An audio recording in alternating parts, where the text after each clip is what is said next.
mencari makan hinggap sebentar di pohon beringin. Selamat berjumpa dan salam sehat bagi kita semua, keluarga-keluarga Katolik bahagia dalam nama Tuhan Yesus. Saudara-saudari yang terkasih, renungan kita pada hari ini Rabu tanggal 3 November 2021 dari Injil Lukas bab 14 ayat 25 sampai dengan 33. Pada suatu kali, banyak orang berduyun-duyun mengikuti Yesus dalam perjalanannya. Sambil berpaling, ia berkata kepada mereka, "Jikalau seorang datang kepadaku dan ia tidak membenci bapaknya, ibunya, istrinya, anak-anaknya, saudara-saudaranya laki-laki atau perempuan, bahkan nyawanya sendiri, ia tidak dapat menjadi muridku. Barang siapa tidak memikul salibnya dan mengikut aku, ia tidak dapat menjadi muridku. Sebab siapakah di antara kamu yang kalau mau mendirikan sebuah menara, tidak duduk dahulu membuat anggaran biayanya, kalau cukup uangnya untuk menyelesaikan pekerjaan itu? Supaya jikalau ia sudah meletakkan dasarnya dan tidak dapat menyelesaikannya, jangan-jangan semua orang yang melihatnya mengejek dia sambil berkata, 'Orang itu mulai mendirikan, tetapi ia tidak sanggup menyelesaikannya.' Atau raja manakah yang kalau mau pergi berperang melawan raja lain, tidak duduk dahulu untuk mempertimbangkan apakah dengan 10.000 orang ia sanggup menghadapi lawan yang mendatanginya dengan 20.000 orang? Jikalau tidak, ia akan mengirim utusan selama musuh itu masih jauh untuk menanyakan syarat-syarat perdamaian. Demikian pula lah tiap-tiap orang di antara kamu yang tidak melepaskan dirinya dari segala miliknya tidak dapat menjadi muridku." Demikianlah sabda Tuhan. Terpujilah Kristus.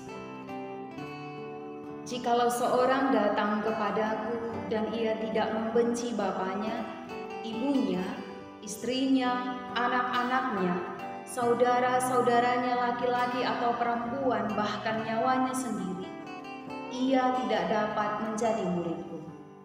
Barang siapa tidak memikul salibnya dan mengikut aku, ia tidak dapat menjadi muridku.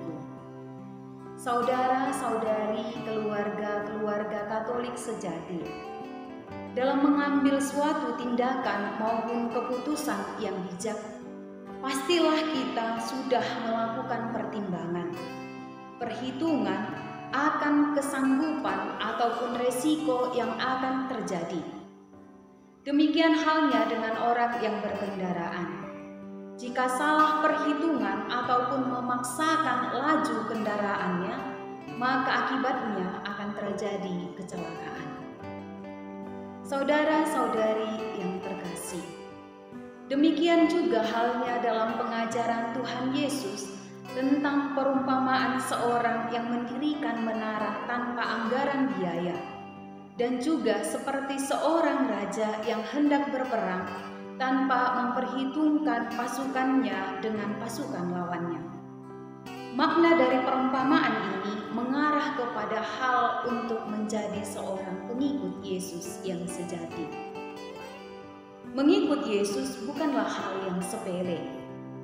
Menjadi seorang pengikutnya bukan untuk ikut-ikutan, tetapi harus menjadi seorang pengikut yang siap untuk maju ke depan dengan mempercayakan diri kita kepada Dia yang kita ikuti tanpa ragu-ragu, dengan tulus menuruti perintah dan teladan yang ada di depan kita. Mengikuti Yesus berarti harus menjadi muridnya, siap untuk diajar, siap untuk dibimbing dan diarahkan oleh Guru Agung kita, yakni Yesus Kristus sendiri. Kita perlu melihat diri kita, kesiapan kita, tekad dan keputusan yang matang. Sebab untuk menjadi pengikut Yesus, kita harus sungguh-sungguh berkorban seperti Dia. Saudara-saudari yang terkasih, keluarga-keluarga Katolik yang sejati, Tuhan Yesus mengajarkan hal mengikut Yesus ketika banyak orang yang mengikuti Yesus dari belakang dan menyatakan bahwa untuk mengikutinya harus meninggalkan apa yang ada padanya, bahkan keluarga sekalipun, dan harus siap untuk memikul salib.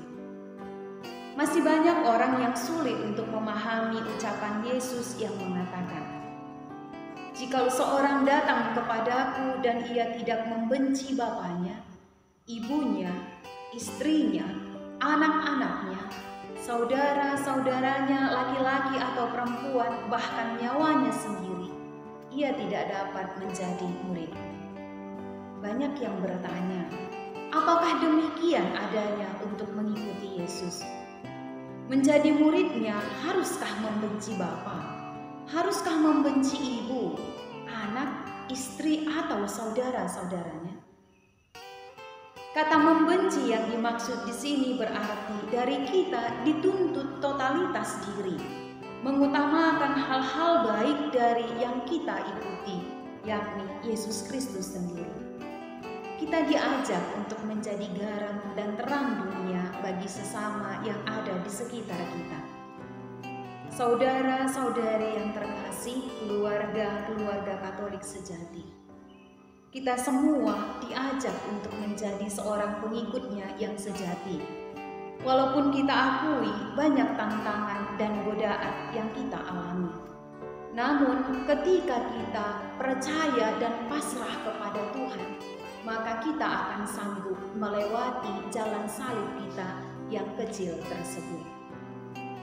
Saudara-saudari sekalian, apa kira-kira yang boleh kita lakukan dalam keluarga kita masing-masing untuk menjadi seorang pengikutnya yang sejati? Mungkin hal sederhana yang boleh kita lakukan adalah berdoa bersama dalam keluarga, makan bersama yang menjadi kesempatan untuk berbagi cerita, saling meneguhkan dan mengevaluasi, atau hal-hal lainnya, rekoleksi bersama dengan keluarga atau kegiatan-kegiatan rohani lainnya, sehingga seberat apapun tantangan, godaan, dan salib yang ada dalam keluarga kita semua akan dapat melampauinya bersama dengan Tuhan. Semoga lewat pewartaan sabda pada pagi hari ini, kita semua semakin mengalami kasih dari Tuhan. Jalan-jalan ke kota Medan, singgah belanja di pasar Pringgan. Kalau hati kita, keluarga kita ingin nyaman dan rukun, mari percaya dan pasrah bahwa Tuhan akan selalu beserta kita. Amin.